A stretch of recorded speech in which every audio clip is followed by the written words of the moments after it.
Hello, everybody. It is Wednesday. Time to learn. Time to do some good work together. I am happy to be with you.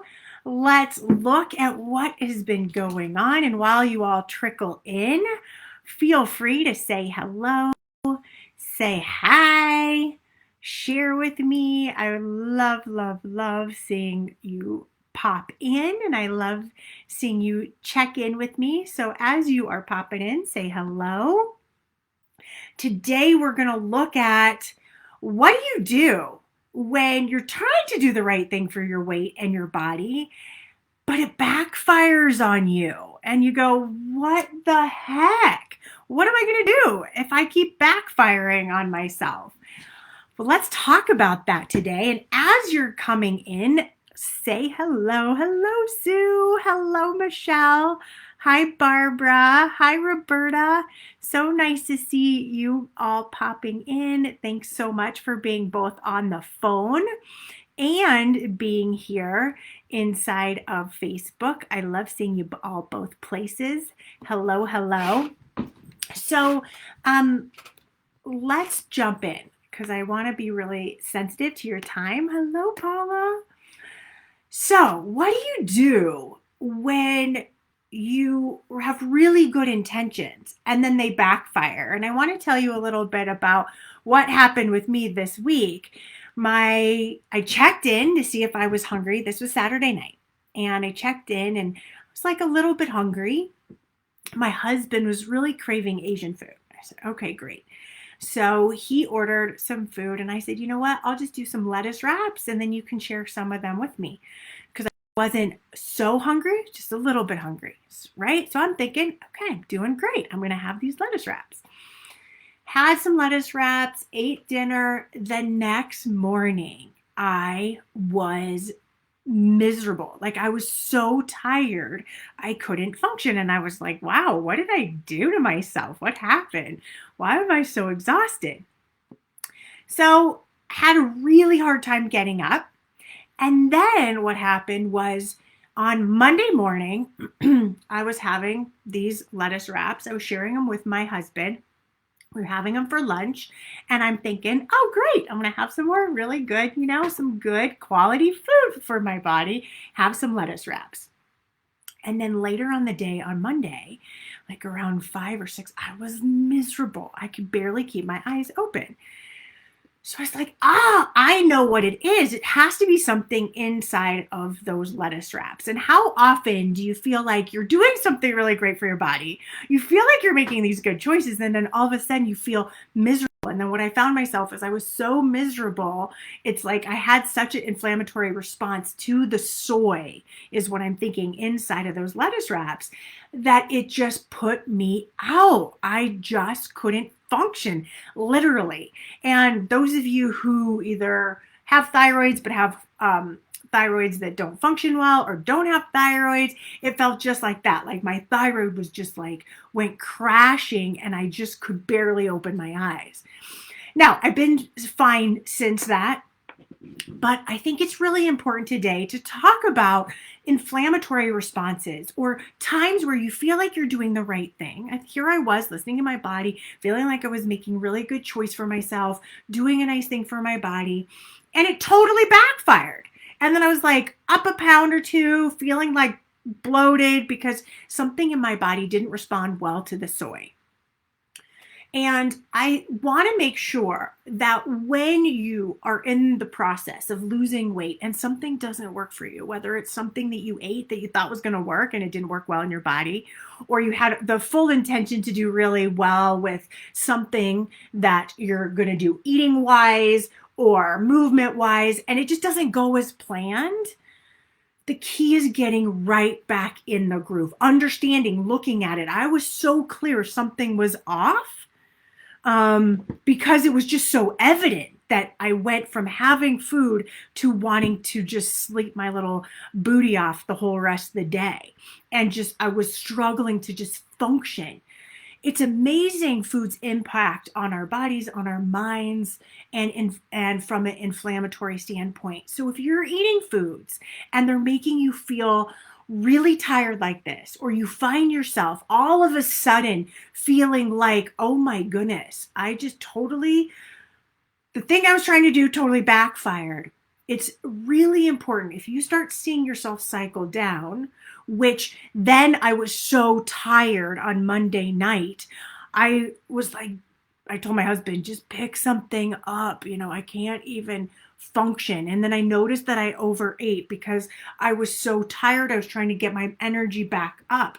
And it was this cycle of these 2-3 days where it was just cycling down unintentionally, totally unintentionally. And so bringing this back up is what I want to talk to you about today.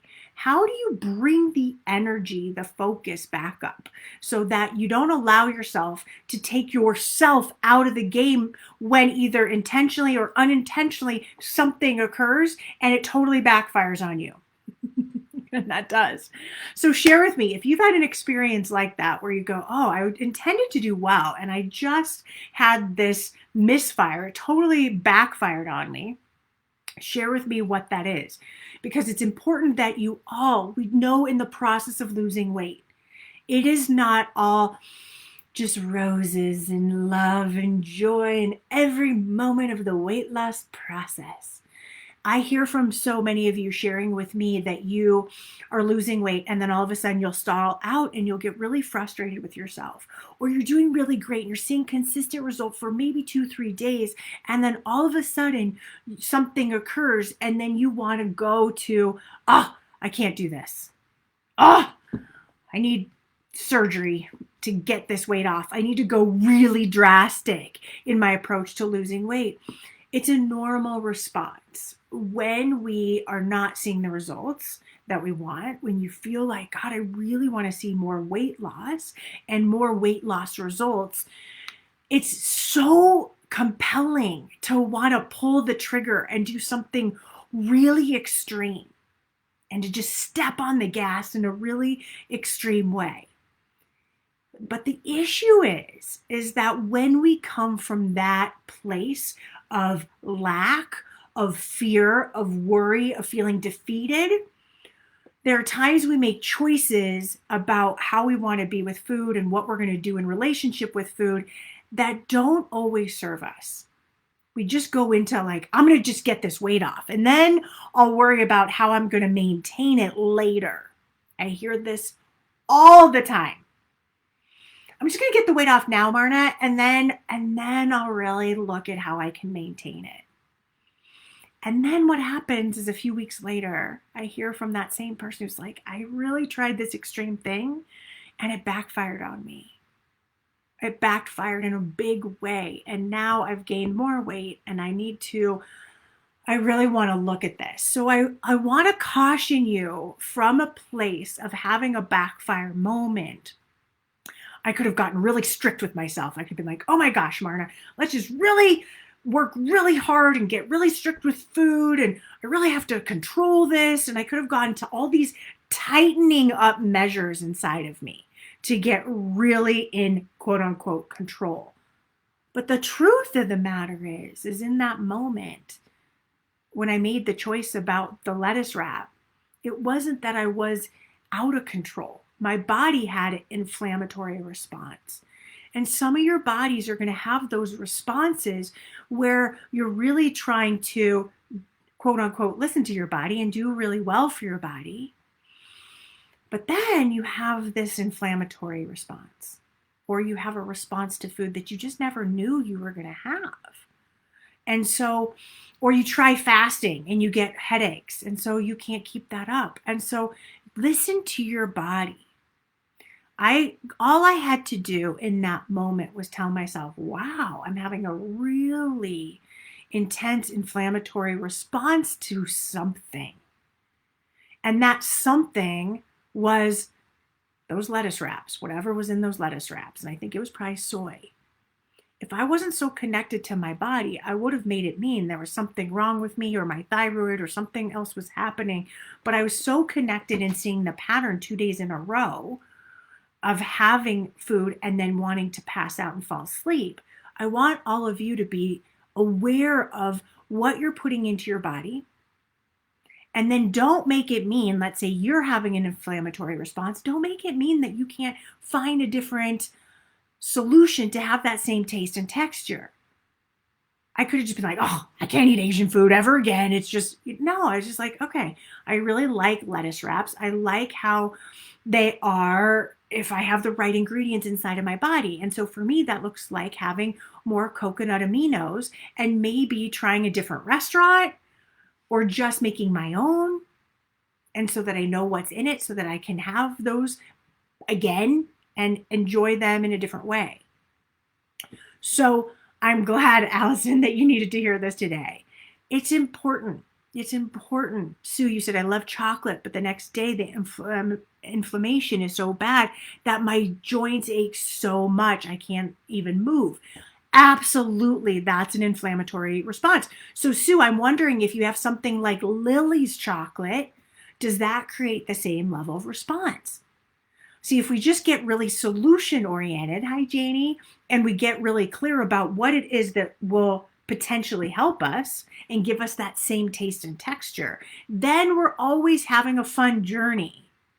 And I can go, okay, I'm not going to do that again because that put me out. And something else is going to be better and work better in my system.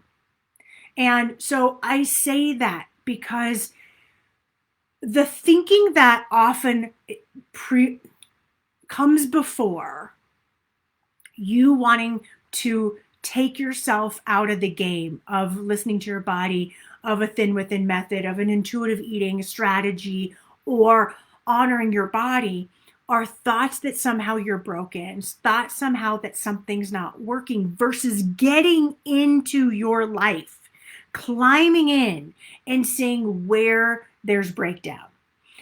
And there's typically breakdown in a few areas that I see oftentimes. One, in the area of consistency. You'll feel like you did really great for 2 days, and then you're like, why didn't that show up on the scale today, on the third day? It might take your body a little bit more time to build in, and it might need more consistency to show up on the scale, but it doesn't mean you're not moving in the right direction. Absolutely not. If you know in your mind, if you know in your life, if you know in your actions that you're really in alignment, keep it up. Don't let the scale, that is a measurement tool looking at a variety of measurements, that doesn't always give you the accurate identifier and marker for how your behaviors have started to shift. Don't let that scale take you out of the game. No, this is a journey. Absolutely a journey. And so if you know that you've been really consistent for 2 days and you haven't seen it on the scale, keep being consistent. That's how all of you who have lost 20, 40, 60, 80 pounds plus have continued to do that. You've all gone through plateaus. You've all gone through these moments, and building in consistency into the process to start seeing more consistent weight loss is crucial. So let's say you're having, oh, I did great for 2 days, but then I was off for 2 days, and then I was on for 2 days, and then I was off for 2 days. What you're going to see is kind of this, oh, I'm never really losing weight.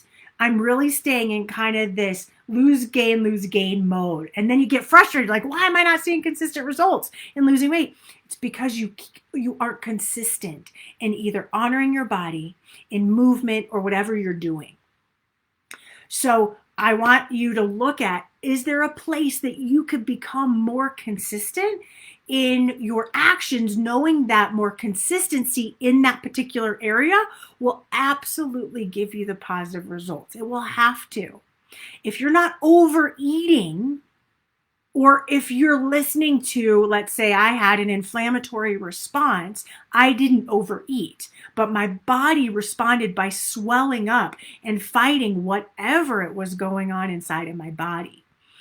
And that created the weight gain. Now, if I continue to eat, a bunch of soy, that's going to be one thing, but find replacements.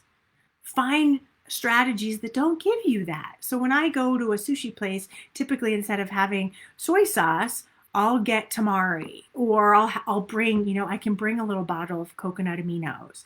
I can give myself some of that same taste and texture in a different way so that I don't wake up from sushi the next morning and feel like I'm huge and miserable. And know that sometimes when you have an inflammatory response, it takes a couple days to get your body from, de-bloating. Some things that I really like to help me: apple cider vinegar, a little bit of a capful of the, you get it in a bottle. I like it, apple cider vinegar with the mother in it. I shake up the bottle. I just have a little capful. I put it in some water, drink that. If you like the pills, you could do that. That always tends to help harmonize my body. Things like kombucha, that's also a great way to just start balancing my body. Lots of water. I might add some lemon, or warm lemon water would be great, or lime in there. Just getting yourself back into a zone for your body. The other thing that I see taking you out of the game a lot are your thoughts about what should be happening, that you're not doing something right. You had one little slip up and you make it mean that, like, forget this. Like somehow another program, another way of being, another process is going to address these slip ups. No, the slip ups are opportunities. I really want all of you to hear this. Those moments of slipping up, or where you didn't do something that you intended to do, or where you found yourself stuffing your face in the pantry, those are opportunities. Those are opportunities to get in front of your life. Get into your life. See what's actually going on. What is not working. It's interesting. My husband and I had this conversation the other day when I was preparing something for all of you guys in the inner circle. And we were talking about some things about being naturally thin and whatnot. And I said, well, there are times where you'll just want to bring food up to bed. And I've shared this with some of you. And he said, yeah, it's a connection point for me. I was like, why do you do that? If you're not hungry and you only eat because you're hungry, why do you do that? And he's like, because it's connecting. And I was like, please do not connect with me via food. Let's not do that. Don't bring up food to me and make that really hard on me. Let's connect in other ways. And we started to think about other ways that we could connect. Talking, goal setting, talking about our day, what's really worked for our day, what we're proud of. We could look at all these different ways, just being silent. Food doesn't have to be that thing, but when we could look inside of our lives and talk about it, we could then strategize a new strategy. So how many of you are talking and looking inside of your life when you have these little mishaps? They're opportunities for transformation and growth. That was a bonding moment for my husband and I to go, whoa, that's a way that we have found that we've bonded. It's not a real healthy strategy to continue. So let's find a different one. Let's bond in another way. Okay? So I hope this helps you start to look inside of your life and look at where you might be meaning to do well and it doesn't work, and then you take yourself out. No, I want you to bring yourself back inside of that experience, inside of the overeating, inside the bonding with food, inside those meals where you find yourself tuning out, inside your drinking when you find yourself wanting to numb out and not feel. This is all such a great opportunity. So as you're thinking about and looking at your life over the last couple of days, is there an opportunity that you see for more consistency, for the inner dialogue to help support you continue to have more consistency and strengthen that? For a conversation with a loved one, a partner, somebody, to have that conversation if you find inside of your life there's something that a little off that could be handled in a different way. Maybe you're bonding with a loved one with food. Maybe the family has patterns of eating that are creating more weight for the family or just for you that needs an adjustment, that needs a conversation. The key with setting boundaries is always making sure it's a win-win for both sets people. A win for my husband that he really wants to connect with me. And a win for me, I don't get fatter doing it. Right? Isn't that nice? I don't want to get bigger just because he wants to connect with me. Thank you. I'd love to connect in another way. And so it's an opportunity for me to see, oh, he's really craving connection. Or if I see that he's asking me for food or wants to bring me food, that's an opportunity for me to see, are you really wanting to connect? And I could even just ask that. Are you needing a little love, babe? You need me to pay a little attention to you? And he'll probably say, yeah. All right, let's not do that with food then. So I hope this helps you start to look inside of your life a little bit, and that when you have these moments that are disruptors or where you are intentionally trying to do great things for yourself and it's just not showing up on the scale, that you don't let yourself take you out of the game, but look into your life and look at inflammatory response, look at your thoughts, look at the relationships, and look at consistency. These are all areas that oftentimes are at the core. Now, of course, there can be a hormonal response or a thyroid response. And if there's a hormonal response, we know that most meals having good quality protein, good quality fat are really helpful in balancing your sugars. And so if, let's say, you find yourself hungry and, making sure that you have some good quality protein and good quality fat might help support you feeling more balanced and help support you having weight loss. Now, obviously, you can combine that with, but like a really great example would be, let's say I'm having cravings and I know that it's from being inflamed, like the other night. Having half an apple with some nut butter for me gave me the protein and the fat along with the carb that really just felt good in my body and balanced me out so that I'm feeling so back to normal in my way of eating. Looking at, Paula, you said you got those headaches from fasting. Yeah. So I love that you listen to your body. And we can also look at, are you getting enough hydration inside of your body so that you can feel, is that where the headaches were coming from? Or did your body just crash? And so that's not a good strategy for you. What questions do you all have about an experience that you might be having or have had where you've been running along doing great and then all of a sudden, dang it, or with the lack of consistency, or with the scale, or with anything that triggers you to spiral down and you need help spiraling up? What I can tell you is the spiral up is always about finding hope inside of the space, finding hope for a healthier body, finding hope. And I find that for me, it's just feeling the feeling the disappointment, feeling the frustration, identifying it. That was really frustrating. That was annoying. Yes, that happened. Okay, that's great to know. I'm not going to go back and have lettuce wraps at that restaurant anymore. And let's just move forward by having some really good quality foods. And tonight I was like, I just want to fill myself up with lots of really good quality real foods so that I can feel back into my own self as I'm recalibrating myself.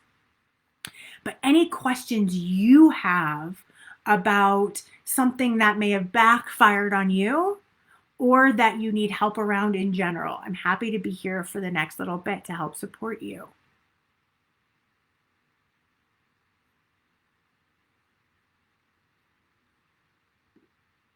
And those of you on the phone, you can always hit *2 if you have a question, and I can answer that question for you, those of you on the phone too, if you have a question or concern.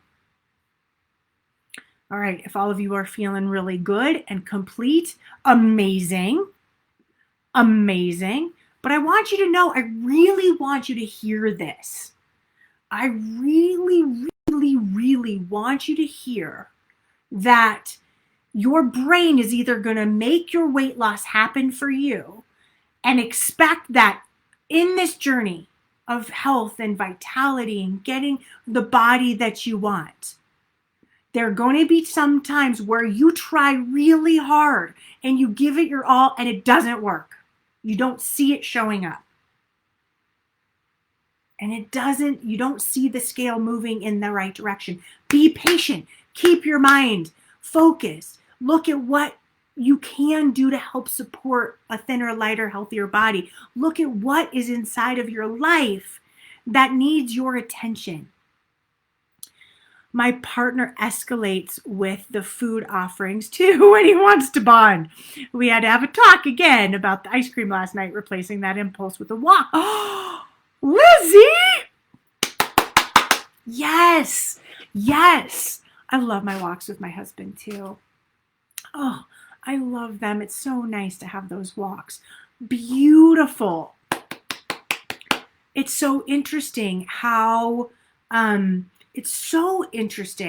we have the best intention, right? Or how connection, like it's just food. It's for hunger, right? It's for a physical need, and how we use it emotionally for connection, for love, for procrastination, for all of these other things. And how our partners can see that inside of us that, oh, Marna likes it. Marna likes to eat. Let me connect with her by giving her some food. No, that's not what I want. It's not what I need. That's not helpful. Let's look at other ways we can connect, because that's a pattern that's going to be disastrous in 5, 10, 15, 20 years. I mean, it's already not like, let's move that out. Sometimes, so you said sometimes after I eat something, shouldn't I say, why did I even eat that? So the question, Sue, it's not why did you even eat? Well, it can be, that could be part of the question. It's like, what led you to eat that? What was going on that had you lean in and have food? And have kind of like you gravitate towards food. What always I want you to look at is what words, what phrases, what thoughts were you having? What was the mindset before you did that had you go to food? And sometimes we can catch those times. Sometimes we can't. The more mindful, whether you're doing tracking or using mindfulness, the more you can be centered and grounded, the easier it will be for you to catch those moments. Karen, you said lettuce wraps sound great, but I see the inflammation in you too. Yeah, so I was doing a little research looking at soy and the thyroid, and they can create an inflammatory response. I also have something called MTHFR. It's a clotting disorder, but I have a homozygous version of it, which means I got it from both of my parents. It made it so that I had a bunch of miscarriages, and it can be a little bit hard to keep a pregnancy, but it also can create a lot of resistance to certain foods. And soy and MTHFR, you all can look it up if you have it, can also not be so great. So it's important. So it's like, oh, my body doesn't do great with soy, knowing that. Okay, I've gone to this restaurant several times. I just have never had this. I need to plan out my meals more and focus first. Now, let me ask you this question, Sue. Do you need to, or do you want to plan out your meals? If you don't want to, then just make sure you have really great foods that work really well in your body on your grocery list every week, right? Like, I never want any of you having these needs, these have-tos, these shoulds inside of your brain, because there will be a resistance at some point if it's too many of those needs, shoulds, have-tos. If it's a want to, if it's a get to, if it's an exciting to, if I'm going to do this because I really am excited to see the benefit of planning out my meals and seeing the scale drop. Awesome.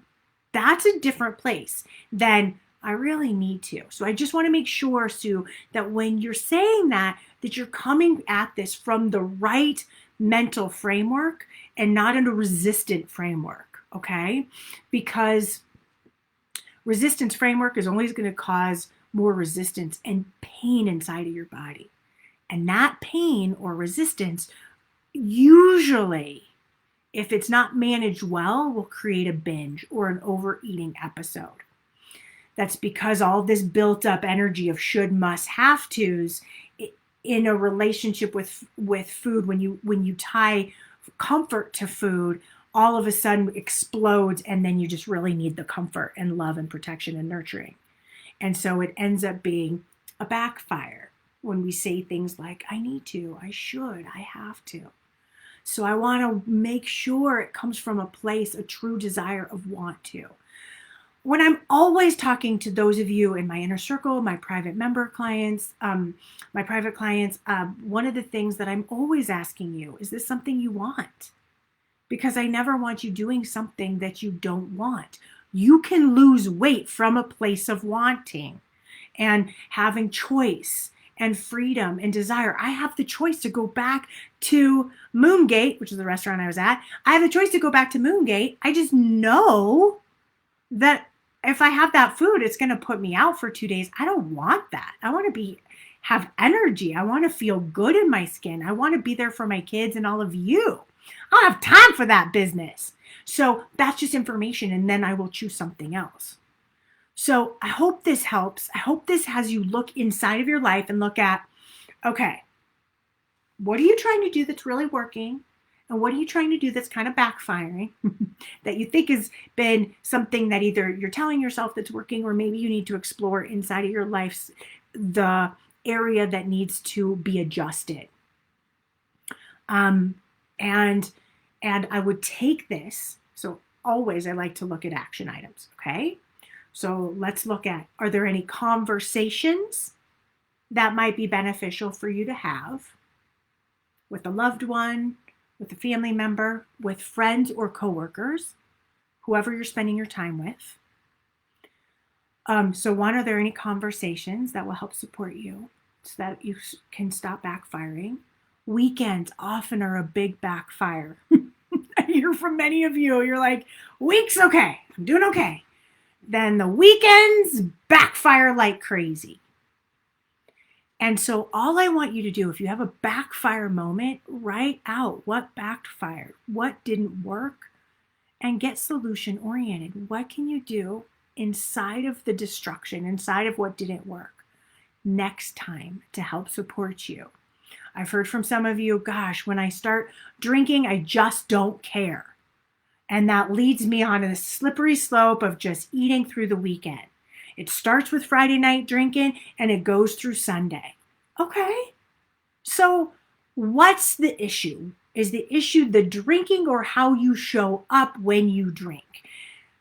Could you drink and not turn to food? Is that an option? What could that look like?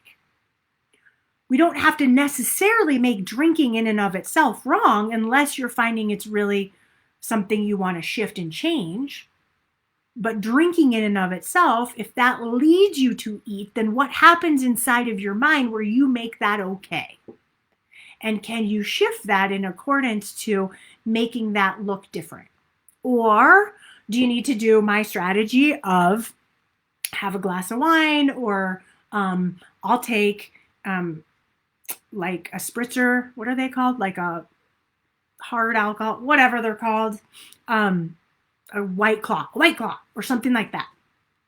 And I put it in my, I put it in with Spindrift. So I know I just kind of make it, I kind of do that because I like that taste better. I enjoy it more, and then I'll have some water, and then I'll have that, and I'll have some water. And so I'll just have a little bit here and there. And for me, that works really well in terms of not overeating or going mindless with food. So I really like the alcohol, water strategy.